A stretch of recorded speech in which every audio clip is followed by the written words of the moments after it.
For a few years now, Keffals has been quite a controversial figure on the internet. Her extensive history of lies, scams, and other despicable acts has inevitably led her to what I'm talking about today. Keffals has officially quit content creation, and many are celebrating this as a massive win. Goodbye, Boso, plus ratio, plus you fell off, plus you suck. So why did she quit? Why is she so hated, and what were the events that led up to this inevitable downfall? Well, ladies and gentlemen, that is exactly what I will be covering today.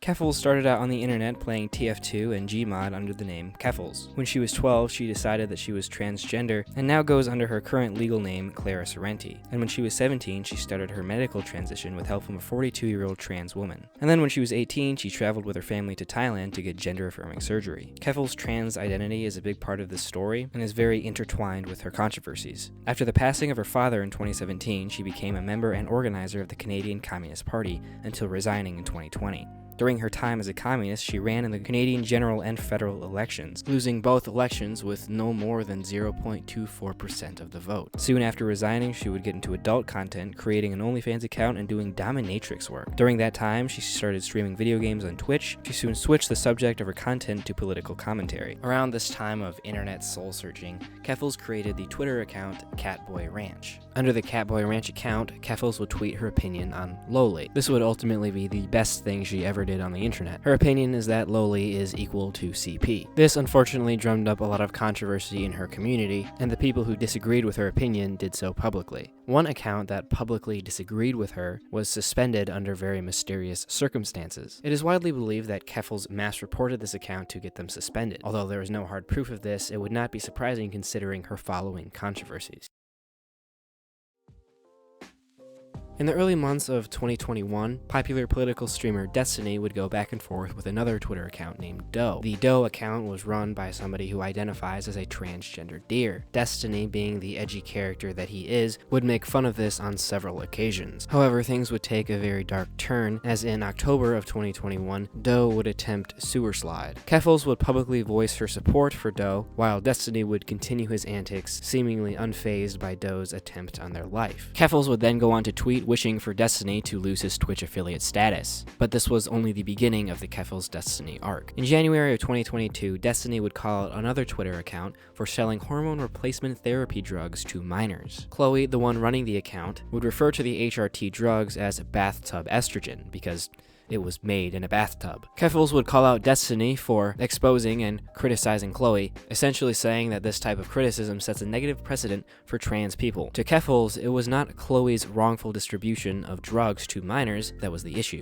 It was Destiny for calling her out. And as it turns out, that's because Keffals was also selling this bathtub estrogen to minors, and actively doing so without the consent of those minors' parents, just like Chloe was. Keffals and Chloe would actually go on to work together and run a website that would try to supply these drugs to minors. This controversy would go widely unknown for a while, as there was a bigger drama brewing in the background. In 2022, trans athlete Leah Thomas would go on to win the national championship in women's swimming. This was, of course, very controversial and got a lot of people talking on social media, including Destiny. Another Twitter user named Capri would try and prove Destiny wrong, to which Ian Miles Chong would call horseshit. Because of all the attention she was getting, Capri would then go on to private her account, causing Keffals to speak up on Capri's behalf, ratioing him in the process. This would start Keffals' very, very long cycle of declaring victory by ratio. She would ratio again, and again, and again, and again, and again, and again, and again, and again,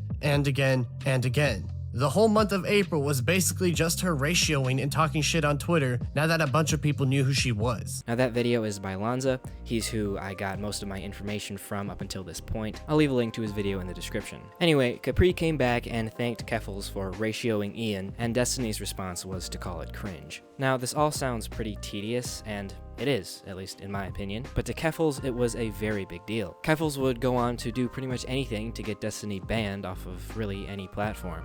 And it would ultimately work. The day after she made that tweet, Destiny got banned off of Twitch. The reason listed was hateful conduct with no elaboration. Keffals then takes responsibility for getting Destiny banned, and then immediately retracts the statement out of fear of getting hate from his fans. Keffals does have a history of being accused of mass reporting accounts to get them banned, so it would be reasonable to assume that's what she did in this instance, especially when considering she has tried on 2 separate occasions to get him banned, and also admitted it herself. But Keffals' hatred for Destiny would go even further, as on stream, she would accuse Destiny of stealthing.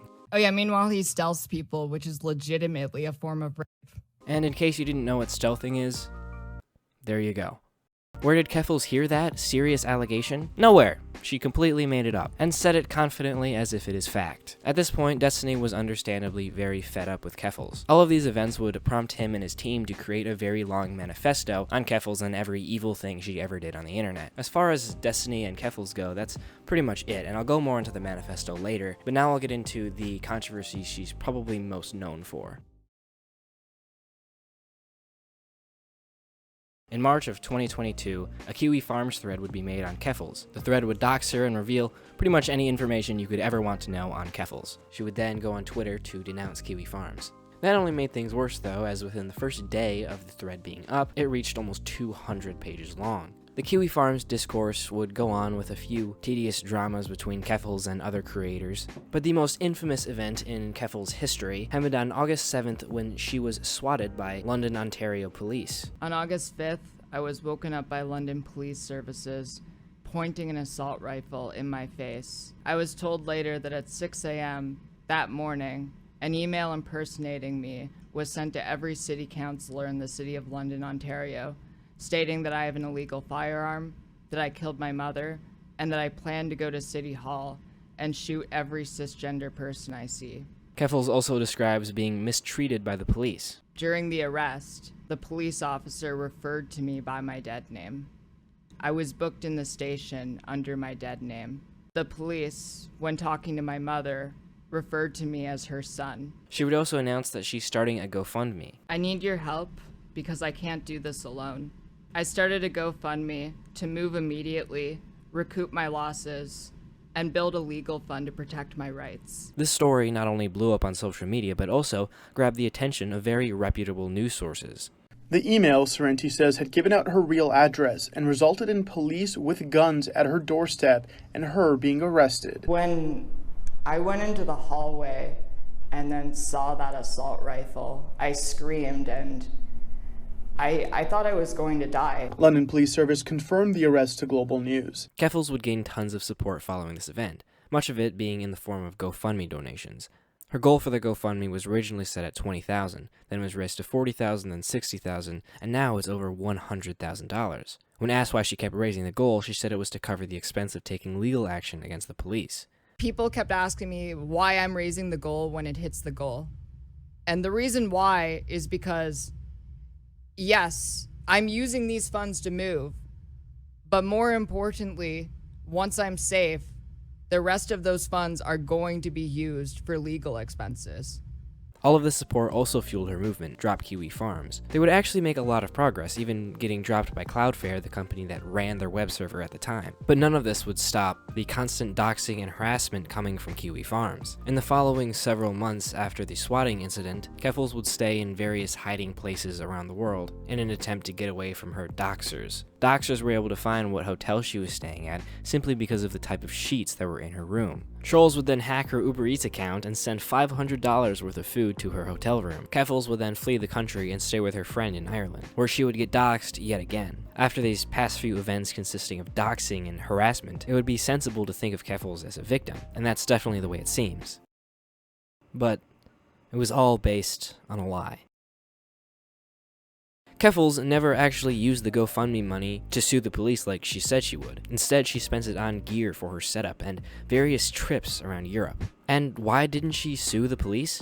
Because she had no reason to. And her dramatic story of being woken up by police with assault rifles in her face is a complete lie. In fact, the police never made any forceful entry at all. Keffals later admits herself that the police did not enter her apartment until after she was in custody. They did not go into my apartment until after I was in custody, and they had a search warrant signed. That is not the only example of her contradicting herself in regards to her swatting story. Back when she released her initial video announcing that she had been swatted, she said that she woke up to assault rifles in her face. On August 5th, I was woken up by London Police Services pointing an assault rifle in my face. Just days later, in her interview with Global News, she says that she did not see the police until walking out into the hallway. When I went into the hallway and then saw that assault rifle, I screamed and I thought I was going to die. Her lying is one thing, but then asking for her fans to donate money to her, only to not use that money for its intended purpose, is despicable. And although it is true that she did say that she would use the money to recoup her losses and move, her justification for raising the GoFundMe goal beyond $20,000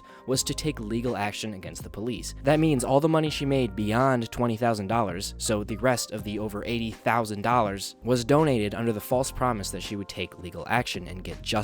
And now, the only justification she has for any of this is that she was harassed and doxxed on Kiwi Farms, thus causing her to move and spend the rest of the money. And while that is true to an extent, part of the responsibility has to fall on her. When moving to Ireland, she publicly announced that she'd be moving to Ireland. Not only that, but she gave away the exact city that she'd be living in. And then, get this, she buys IRL streaming equipment and does an IRL stream around the city, causing one of the restaurants they went to get bomb threats. That's like complaining about it being cold and then jumping into a frozen lake. So either she's stupid or she doesn't care about the people around her, and is just trying to farm as many cases of harassment as possible to fuel her growing movement that takes down people who do not like her. This can be proven when Keffals goes after Destiny and Mutahar for making videos that bring up very valid criticism of Keffals. They label them as transphobic and lump them in with Kiwi Farms as internet terrorists. Mutahar released his video on Keffals a few months ago, and that's when the news regarding Keffals and her scams really hit the mainstream. And since then, Keffals' fan base has fallen off almost completely, and that has what led us to her inevitable downfall and resignation from social media.